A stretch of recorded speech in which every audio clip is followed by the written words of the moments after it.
he called me up and, um, he was about to take his life because the pain of the depression. Your son, Paul, you wrote about this in your book, accomplished filmmaker, graduated college, is in LA for a job. Take me through what happened at the front desk and the kind of 3-year period that followed that of kind of discovery. Well, okay, so I'll give you the sequence of events. Paul's they're excited about a new job. He's in the hotel. I get a call from the police. Paul had gone up to the front desk and taken the computer and smashed it, and was then put into jail. And the upshot of it, which we found out in the days that followed, is that he had bipolar disorder, still has bipolar disorder. I guess you never get rid of it. He just knows how to manage it. And so that began an experience of working ourselves through the system so that he would, how do you deal with that? I think the statistic is something like 24% of the population in one form or another had been diagnosed as some form of mental illness. So we all are dealing with this in some particular capacity. My version of that was Paul's bipolar.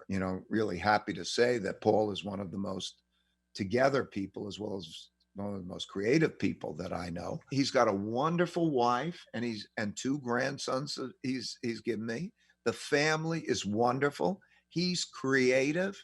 And so for those out there, there's a path, and it's a very, very difficult thing. Those 3 years were hell.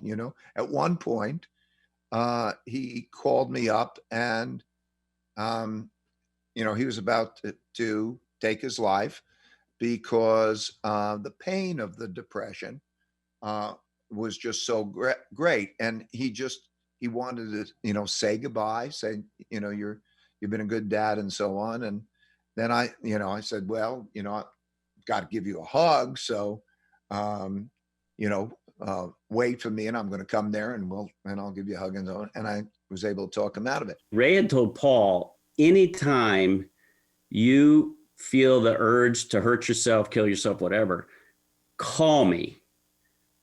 And we'd be in a meeting and in the middle of a conversation, and Ray's in the middle of a sentence, and his BlackBerry would ring.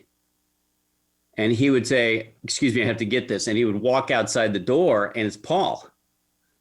And so literally, what is going on. And, but he made himself 100% accessible in the moment. How were you able to talk him out of it? Well, he said he went, it was terribly, terribly, terribly depressing. And he didn't want to, the idea of giving up a life, an exciting life, was not acceptable to him. The medicines numbed him at first. And anyway, so and then he went online and he looked at some study that basically suggested that he would have this kind of life for the rest of his life. And then we looked at the study, and then we found, it was one of those not substantiated studies. And there was a psychologist by the name of Kay Jamison who wrote about bipolar. She was bipolar, is bipolar, and wrote about books and creativity. Very creative people. Bipolar people have more like Nobel Prizes for literature and very, very creative. And because insanity is almost at the edge of brilliance. And anyway, he met her. We got them together, and that's what got him on the right path.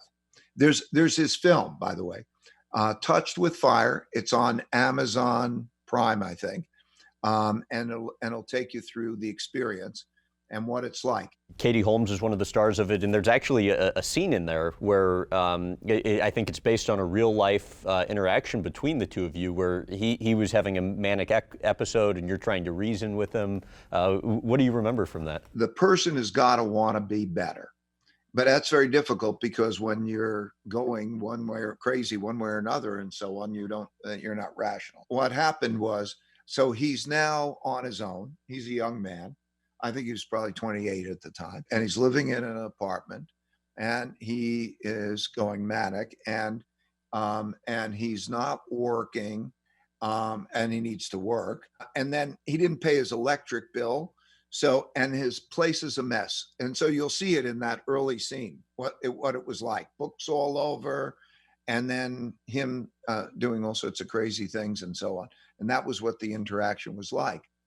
And so, anyway, to cut a long story short, there were two big cycles. The cycle goes from a mania to a depression, mania, depression, and so on through that.